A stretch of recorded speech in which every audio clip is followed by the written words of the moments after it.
Imagina a seguinte situação. Descobrir que o universo não é governado por aquele juiz místico clássico, sabe? Aquele com o martelo na mão, sentado numa nuvem? Exato. Aquele que está lá só pronto para punir cada errinho. Em vez disso, imagina que o cosmos funciona de uma forma muito mais parecida, tipo com um sistema bancário implacável. Um sistema de crédito universal, né? Pois é. Alguém estoura o limite desse cartão de crédito cósmico fazendo péssimas escolhas e, de repente, a cobrança chega. E não chega na forma de um boleto de papel, obviamente. Chega como uma crise. Uma doença, um infortúnio, uma grande dor. Exatamente isso. Normalmente, quando as pessoas falam sobre karma, a imagem mental que vem à cabeça é sempre a de um castigo inevitável, né? Sim, uma prisão espiritual, onde o destino da pessoa já está totalmente selado. Como se não houvesse absolutamente nada a ser feito além de abaixar a cabeça e sofrer. E é por isso que estou tão animado com a nossa exploração de hoje. Essa visão fatalista é, de fato, a mais comum e, curiosamente, a mais limitante para a mente humana. Com certeza. A grande maioria de nós, no Ocidente, absorveu essa palavra do Oriente, mas acabou transformando ela num sinônimo glorificado para a fatalidade, sabe? É um conceito que paralisa a gente, gera um medo constante, uma sensação de impotência absoluta diante das coisas que aconteceram no passado. Fica parecendo que as pessoas assumem a posição de réus passivos, só ali, aguardando a execução de uma sentença matemática fria. Exato. E é exatamente por isso que o material base do nosso mergulho profundo de hoje vira essa mesa de uma maneira tão espetacular. Sim, hoje nós vamos explorar a fundo a filosofia agnóstica detalhada pelo mestre Samael, especificamente sobre a lei do karma. Um texto fascinante. Demais. E a missão desta nossa análise, para quem nos ouve, é justamente desconstruir, peça por peça, essa ideia de punição cega. Porque o que essa escola de pensamento apresenta não é um castigo, mas um mecanismo mecânico de causa e efeito que, por mais chocante que pareça, é totalmente negociável. Totalmente negociável. Isso muda completamente as regras do jogo, né? Muda tudo. A proposta do texto não é apenas dar uma explicação teórica de como o universo cobra suas dívidas. É, na verdade, um manual prático de como hackear essa engrenagem. E a chave para essa libertação se baseia em 3 pilares fundamentais, sabe? O reto pensar, o reto sentir e o reto agir. Ou seja, alinhar a mente para não fabricar pensamentos destrutivos, purificar as emoções para não nutrir ressentimentos e, o mais importante, converter tudo isso em ações práticas. Então, em vez de apenas aceitar a dor, o indivíduo é convidado a sentar na mesa de negociação com o universo. É um empoderamento tremendo. Certo, vamos desempacotar isso. Porque essa ideia de negociar com o cosmos soa como algo saído de Wall Street, não de um texto espiritual milenar. Realmente, a terminologia assusta um pouco no início. Mas a imagem que essa filosofia usa quebra de vez aquele mito do karma inquebrável. O texto menciona um tribunal da justiça cósmica. Sim, um tribunal literal. Pois é, e tem uma frase específica nesse arcabouço que me chamou muita atenção. A frase é: o leão da lei é vencido com a balança. Uma metáfora fortíssima. Muito. Mas como exatamente uma balança consegue derrotar um leão? E a precisão inegável da lei de causa e efeito. Tipo a força bruta do universo. Exato. Se a lei agir pura e simplesmente pela força mecânica, ela devora o devedor. Não tem piedade. No entanto, a balança é o coração financeiro e jurídico dessa visão. A balança é onde a mágica acontece. Isso. Existe uma contabilidade universal, real, tangível. De um lado dessa balança cósmica, a gente tem o acúmulo das más obras, os erros, as omissões. Os nossos passivos, digamos assim? Os passivos. E do outro lado do prato, precisam obrigatoriamente estar as boas obras, os nossos ativos. A mecânica é até bem lógica, sabe? Se o prato das más ações estiver mais pesado, a balança pende para o lado ruim. E o resultado automático disso é a dor e o sofrimento. A cobrança chega de um jeito ou de outro.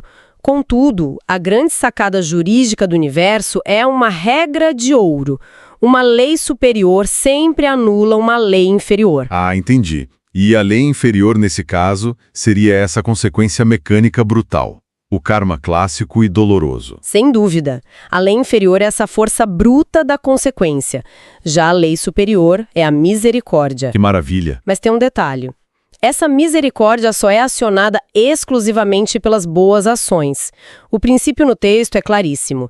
Quem tem capital cósmico para pagar, paga a dívida e sai livre nos seus negócios. E quem não tem liquidez? Quem não tem boas obras acumuladas acaba pagando com a própria pele, com a amargura. Para tentar visualizar isso de forma mais contemporânea para a nossa audiência, pensemos nisso como ter uma dívida astronômica no cartão de crédito cósmico. Ótima analogia. É tipo, se alguém estoura o limite e finge que o problema não existe, ignora as faturas, os juros compostos vão começar a correr absurdamente rápido. Vira uma bola de neve. Exato. E se essa pessoa não renegociar ativamente esse passivo e, lembrando, a moeda aceita pelo Banco do Universo são as boas obras, o sistema automático de cobrança entra em ação.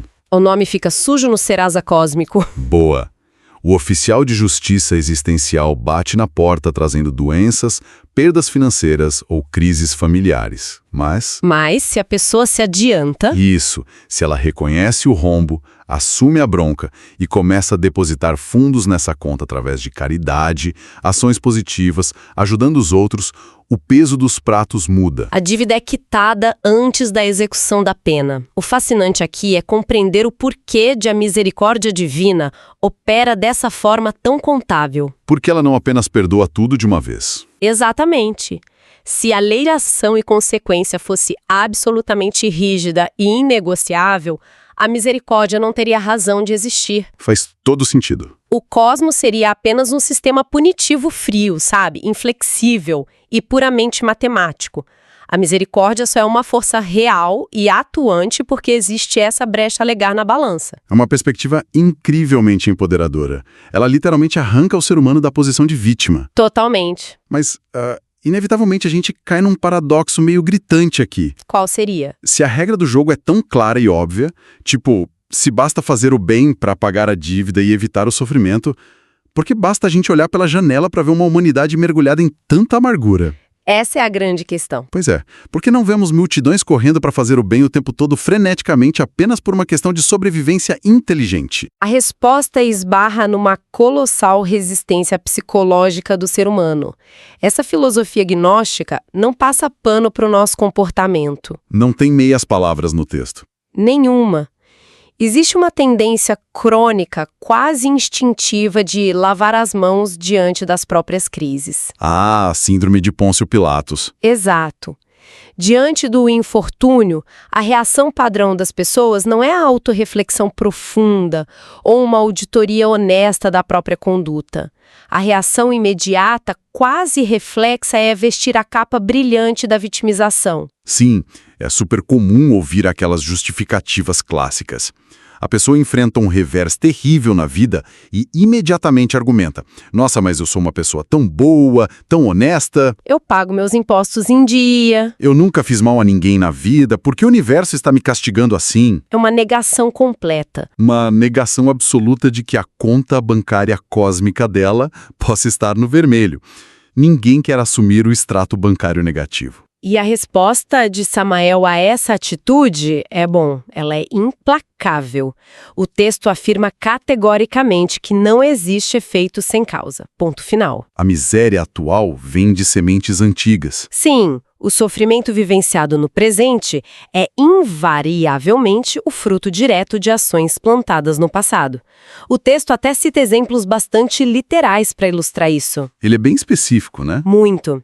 Ele menciona um histórico de bebedeiras, de luxúria, avareza, violência ou esbanjamento desmedido que, em algum momento, desequilibraram violentamente a balança. E o mais intrigante da leitura é notar as ironias kármicas que as pessoas vivem diariamente na mais absoluta cegueira sobre as próprias contradições.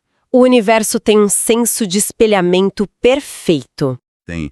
Essas ironias chamam muita atenção. Dá um exemplo para o pessoal que está escutando. Um dos exemplos do texto é a pessoa que exige fidelidade cega, sufocante, do cônjuge no relacionamento atual, vivendo atormentada pelo ciúme e pela desconfiança. Sendo que no passado foi ela quem foi adúltera e destruiu os laços de confiança de outra pessoa. Exatamente. Ou então alguém que vive implorando por amor, compreensão e carinho dos familiares, mas carrega um histórico de crueldade e frieza com os outros. É a colheita perfeita daquilo que foi plantado. E tem até aquela questão mais corriqueira, quase banal, que a gente vê todo dia, a fofoca. Nossa, um exemplo perfeito de cegueira psicológica. Sim, o indivíduo detesta a calúnia, fica totalmente indignado se descobre que falaram mal dele num grupo, não suporta a menor injustiça com o seu nome. Fica furioso. Furioso.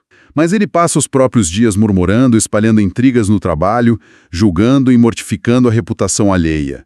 No fundo, a humanidade vive reclamando compulsivamente daquilo que se recusa a oferecer. É o verdadeiro espelho do sofrimento. O karma atua refletindo a exata natureza da dívida contraída. A mesma moeda. Voltando àquela ideia de lavar as mãos, o grande perigo é que protestar, blasfemar ou se revoltar contra o universo não suspende a cobrança de forma alguma. Pelo contrário, né? Pelo contrário, apenas adiciona juros altíssimos à dívida, tornando o processo da dor ainda mais severo e prolongado. Então, qual é a saída sugerida? A sugestão prática é abandonar o papel de vítima imediatamente. Sentar-se voluntariamente no banco dos réus, fazer uma autoanálise brutalmente honesta e modificar a conduta de forma radical. Mas espere. Eu preciso fazer o papel de advogado do diabo aqui um segundo, porque eu sinto que isso pode gerar um mal-estar muito compreensível. Pode falar. Dizer na cara de uma pessoa que está enfrentando, por exemplo, uma doença terminal, ou alguém que nasceu numa situação de miséria absoluta, que a culpa pelo que ela está passando é inteiramente dela, não é uma visão perigosamente dura para quem analisa isso de fora num primeiro contato? Pode soar muito insensível, quase como uma grave falha de empatia, não acha? Isso levanta uma questão importante, muito importante, e que requer muito cuidado da nossa parte para não ser distorcida. O erro fundamental nessa nossa interpretação inicial está na palavra culpa. Certo. Como assim? Dentro dessa filosofia, o objetivo do cosmos não é o esmagamento psicológico do ser humano. Não se trata de uma entidade apontando o dedo de cima e dizendo: você pecou, agora sofra as consequências, seu miserável. Ok. Então, qual é o objetivo? A chave de ouro para entender essa dinâmica inteira é substituir o conceito moral de culpa pelo conceito médico de remédio. Um remédio bem amargo, diga-se de passagem. Extremamente amargo, mas absolutamente necessário para salvar a vida do paciente. O karma, nessa perspectiva mais profunda, é administrado para o próprio benefício da consciência. É um tratamento. Um tratamento de choque intensivo para uma alma profundamente adoecida por suas próprias ilusões e egoísmos acumulados. A maior prova de que o cosmos não opera com sadismo punitivo é o tipo de solução que a lei exige para reverter o quadro. A solução prática que o texto traz. Sim, a cura se dá sempre pela aplicação da energia oposta. Se fosse um mero castigo vindicativo, não haveria saída a não ser sangrar até a última gota no leito de dor. Faz sentido. Mas há uma receita clara. Tem uma saída. Certo. E como essa cura pela ação oposta funciona na prática para, digamos, esse exemplo de alguém que está doente na cama de um hospital? O conselho oferecido pela doutrina não é: resigne-se e chore a sua culpa e espere a morte chegar. Longe disso. É uma ação ativa. Muito ativa. O tratamento é parar de focar de forma egoísta apenas na própria dor. A pessoa enferma, na medida do possível, deve passar a cuidar de outros doentes. Nossa. Levar conforto às enfermarias, financiar tratamentos ou comprar remédios para quem não tem recursos, consolar os aflitos que estão em situação igual ou pior. E isso serve para outros problemas também. Sim, para tudo. Da mesma forma, para alguém que vive um inferno dentro do próprio lar, no meio de uma família completamente desestruturada e violenta. Qual seria a orientação nesse caso de família tóxica? A orientação não é fugir simplesmente. É multiplicar a própria paciência ao infinito, não retrucar agressões com agressões, aprender a perdoar os defeitos alheios em silêncio e pacificar o ambiente com a própria presença. A saída da dor, então, nunca é a passividade em posição fetal.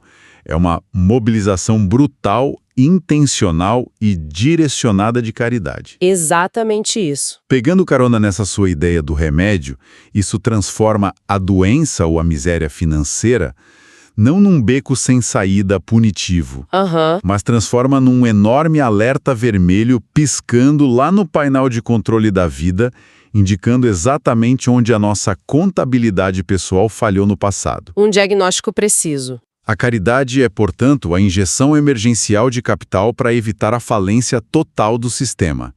Contudo, analisando as pontas soltas disso tudo, isso nos leva a um cenário muito mais sombrio. Aonde você quer chegar? Bom, nós estamos assumindo nessa nossa conversa toda que, através da dor e desse choque, a pessoa acaba cedendo, aprendendo e negociando a dívida. Um cenário otimista, digamos.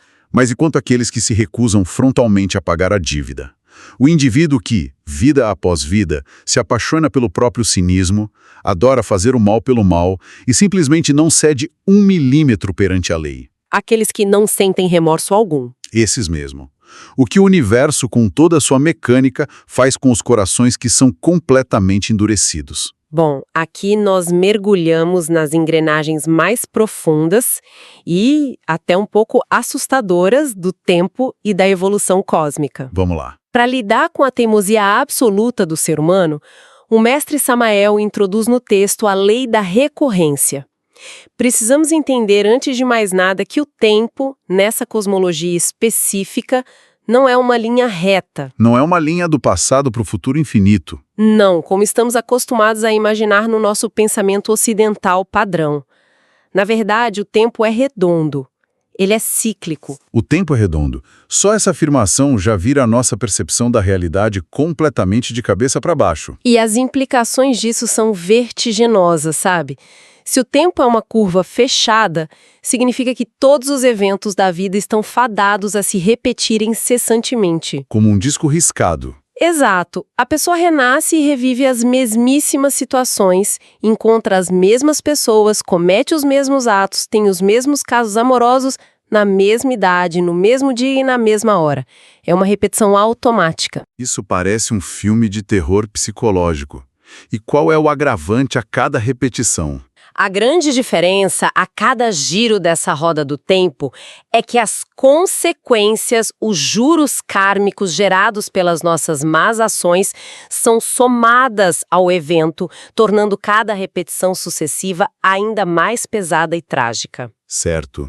Mas, e respondendo àquela minha dúvida sobre as entidades de coração empedernido, aquelas que se afundam na crueldade e no materialismo vida após vida. Bom, o universo possui um mecanismo de defesa vital contra essa corrupção permanente, uma trava de segurança máxima. É o que se chama na doutrina de involução. Espera, pausa rápida. Involução. Deixa eu ver se eu entendi a gravidade logística da coisa. Estamos falando de involução literal, de regredir. Involução literal. O texto descreve uma descida ao abismo, onde a consciência daquele indivíduo perde o status de ser humano. Caramba! Essa entidade irrecuperável passa a involuir nos reinos da natureza. Ela desce primeiro para o estado animal, perdendo a racionalidade e o intelecto superior. E depois? Depois regride para o reino vegetal, onde a dor do aprisionamento físico é ainda maior, até despencar finalmente para o fundo absoluto da cadeia, que é o reino mineral. Espera aí, estamos falando da consciência, que antes era humana, virando literalmente pedra. Sim, é uma regressão de estado de consciência forçada pela natureza. No reino mineral, que a filosofia chama até de o crisol de fundição da natureza, essas entidades endurecidas se tornam algo análogo a fósseis e pedras. Que imagem forte. É um processo de purgação e limpeza que desafia a nossa compreensão ordinária, mas que obedece a uma lógica cósmica estrita. aqueles que não reagiram ao aprendizado pelo amor, nem pela misericórdia, nem pelos remédios kármicos regulares e dolorosos, e que pela insistência no crime se tornaram insensíveis a tudo. Eles acabam compartilhando o mesmo estado de inércia e densidade pesada dos minerais. Exatamente. Até serem desintegrados. Aqui é que a coisa fica realmente interessante. Se me permite fazer uma analogia. Para tentar traduzir isso para algo mais próximo da tecnologia do nosso dia a dia. Por favor. É como se o reino mineral fosse uma gigantesca lixeira de reciclagem cósmica. Imagina que a consciência humana é tipo um software de computador super complexo que foi totalmente corrompido por malwares e vírus. Os defeitos psicológicos. Isso. Esse programa infectado começa a travar o sistema inteiro em volta dele, destrói arquivos úteis à sociedade, recusa absolutamente todos os patches de atualização de segurança divina e simplesmente não funciona mais em harmonia com a máquina do universo. E o que o administrador faz? Pois é. O que um administrador de TI sensato faz? Ele não pega o computador e joga o disco rígido inteiro no lixo, destruindo a máquina. Ele simplesmente formata o disco rígido. Ele zera tudo. Ele apaga os dados corrompidos na marra e reduz aquele sistema operacional de volta ao zero. E pelo que eu entendi da leitura, o universo faz exatamente a mesma coisa através da involução. A precisão dessa analogia é assustadora. Ele vai desintegrando o ego desse indivíduo ao longo de milhares de anos até reduzi-lo à poeira cósmica, destruindo os vírus psicológicos para que a centelha original... O embrião de alma, como o texto chama. Isso. Para que esse embrião puro possa escapar daquele inferno de pedra, de volta à sua origem pura, pronta para um novo começo evolutivo. Você capturou perfeitamente o pragmatismo da natureza. O cosmos não abriga ódio, ele não tem raiva do pecador, mas ele também não permite que a corrupção infinita degenere o sistema inteiro. É profilático. É simplesmente para manter tudo funcionando. E é vital observar como esses conceitos todos se entrelaçam. A lei do karma, a lei do destino, a lei do retorno de causa e efeito e da recorrência não são fenômenos isolados ou teóricos. São as engrenagens da mesma máquina. Elas são braços da mesma e única força cósmica que mantém o equilíbrio de tudo que existe no espaço. O universo não sofre de ansiedade, sabe? Ele tem todo o tempo do mundo. Ele não tem a menor pressa com a gente. Se uma inteligência se recusa a evoluir através da compreensão voluntária e do reto agir, ela inevitavelmente será dobrada e moldada através da dor mecânica e da repetição extenuante. A repetição gera o atrito necessário. Suficiente a ponto de, quem sabe, despertar alguma fagulha de luz na consciência que está adormecida. Ouvindo você descrever isso soa incrivelmente sufocante. É como estar preso em um laboratório de testes, girando eternamente num carrossel que nunca desliga. É a famosa roda de Sansara. Se tudo no mundo físico é uma imensa repetição mecânica de eventos, com juros kármicos sendo adicionados a cada volta, o objetivo máximo da existência não pode ser simplesmente passar a eternidade gerenciando boletos cósmicos. Ninguém ia aguentar. Ninguém suportaria viver o tempo todo apenas pagando dívida atrás de dívida para não sofrer. Sabe, ficando ali renegociando o limite do cartão de crédito existencial em cada vida sucessiva. Seria uma existência vazia. Tem que haver uma rota de fuga definitiva desse manicômio. Como se sai dessa tal roda de Sansara de uma vez por todas? E fechar a conta? Bom, o encerramento definitivo dessa contabilidade exige um grau de trabalho íntimo muito mais complexo e solitário do que apenas adotar a postura confortável de eu tento ser uma boa pessoa. Fazer umas doações no fim do ano e achar que tá tudo certo? Exato, isso não basta para sair da roda. Para escapar da roda de Sansara, que é justamente esse ciclo interminável e exaustivo de nascimentos, mortes, repetições e sofrimento, é necessário atacar a raiz da doença. E qual é a raiz? O grande revelador dessa doutrina toda é que o problema central não reside nas ações ruins em si, mas sim na fábrica interna que as produz ininterruptamente. A fábrica interna. Enquanto existir dentro da psique humana o que o texto denomina denomina de ego ou eu pluralizado, haverá geração constante de karma, independentemente de quão boas sejam as intenções. Deixa-me ver se eu sigo o raciocínio certinho aqui. Quando se fala em ego, nesse contexto gnóstico, a gente não está falando do ego da psicologia tradicional, da autoestima ou autoconfiança, né? Não. É muito mais profundo e fragmentado que isso. O eu pluralizado é tipo essa legião de defeitos psicológicos autônomos que carregamos.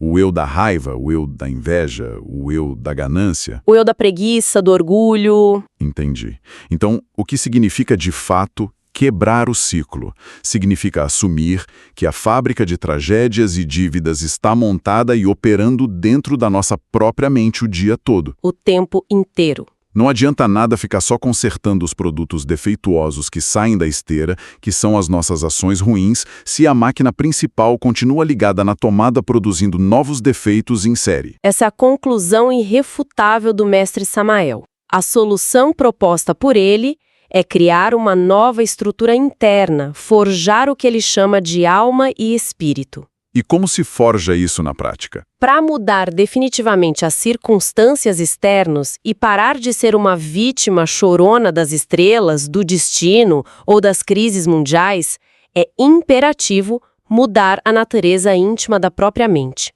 E esse processo exige algo chamado transmutação. Um termo de alquimia. Sim, pura alquimia espiritual.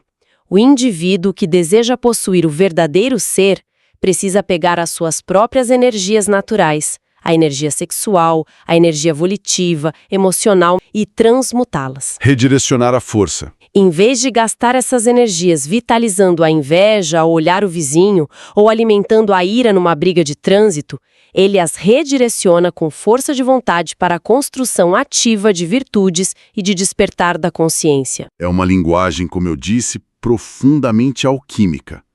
É literalmente o ato de pegar e transformar os metais vis, que seriam a nossa raiva orgulhosa, os nossos vícios arraigados, a nossa superficialidade, no ouro puro e incorruptível do espírito. Trabalho de ourives interior. É como redirecionar a água de um rio que inundaria uma cidade inteira destruindo tudo, e canalizar essa mesma água violenta para gerar a turbina de uma usina hidrelétrica, gerando luz. O processo de eliminação dessa pluralidade egóica é a única verdadeira revolução possível. E tem um detalhe no texto que alarga os horizontes de uma forma muito poética. Qual? A menção de que, no cosmos infinito, em outros planetas, já existem humanidades inteiras que simplesmente não sofrem. Seres que não vivem mergulhados em guerras intermináveis, que não experimentam doenças crônicas ou infortúnios. Seres felizes de forma plena. Sim. E o grande segredo do sucesso deles não é a posse de uma tecnologia externa super avançada de cura médica, mas simplesmente o fato de que eles não possuem mais o ego dentro deles. Então, o que tudo isso significa no fim das contas? O ápice de tudo. Se conectarmos isso a um cenário mais amplo, o ápice da evolução humana não é se tornar o prisioneiro mais bem comportado da roda de Sansara. O preso com cela VIP. Isso, usufruindo de uma vida material confortável, cheia de créditos kármicos, viagens e saúde de ferro, mas ainda assim preso no ciclo. O verdadeiro objetivo, a meta inegociável da existência, é deixar de ser prisioneiro. Ponto. Se o ego pluralizado é erradicado de vez da mente, a contabilidade cósmica simplesmente deixa de existir para essa pessoa. Imagine encerrar a sua conta bancária de vez. O banco já não tem para quem emitir cobranças. Cai o sistema de dívidas. Sem o ego, não há dívida do passado assombrando o presente, nem geração imprudente de dívida futura. O que resta é apenas o fluir natural da ordem cósmica, a verdadeira e inabalável felicidade, porque o ser primordial, ou o que o texto chama de Pai que está em segredo, passa a governar a existência de forma plena e sem interferências. É uma mudança de paradigma absolutamente formidável para refletir. Sem dúvida. Nós começamos nossa análise de hoje lidando com a visão popular e limitante do karma, como sendo um martelo punitivo, segurado por um juiz zangado lá no céu, pronto para nos esmagar. Uma visão que infantiliza a humanidade. Totalmente. E ao longo dessa nossa jornada fascinante pela filosofia do mestre Samael, vimos que o convite urgente do universo é para a gente se levantar do banco dos réus. Sair da passividade. A mensagem não poderia ser mais reta, direta e aplicável ao nosso cotidiano. Para quem nos ouve, pare de reclamar do mundo. Pare de justificar as próprias amarguras se escondendo atrás de uma falsa capa de inocência e lavando as mãos para as próprias falhas. Assuma o volante da própria vida. Ao invés de chorar, assuma a autoria completa e absoluta do seu próprio destino. Use o reto agir e a caridade prática diária como a sua principal moeda de troca para renegociar as suas pendências com a vida. Essa é a parte de apagar o incêndio atual. E no nível mais profundo de todos os ensinamentos que tocamos aqui, inicie o quanto antes o trabalho pesado, interno e solitário de desligar a fábrica de ilusões dentro da própria mente. Eliminar o ego. E considerando todo o mergulho que fizemos, especialmente quando analisamos a natureza mecânica e implacável da engrenagem do tempo agora há pouco, há um pensamento provocativo final que emerge dessa filosofia agnóstica. Qual seria a provocação final?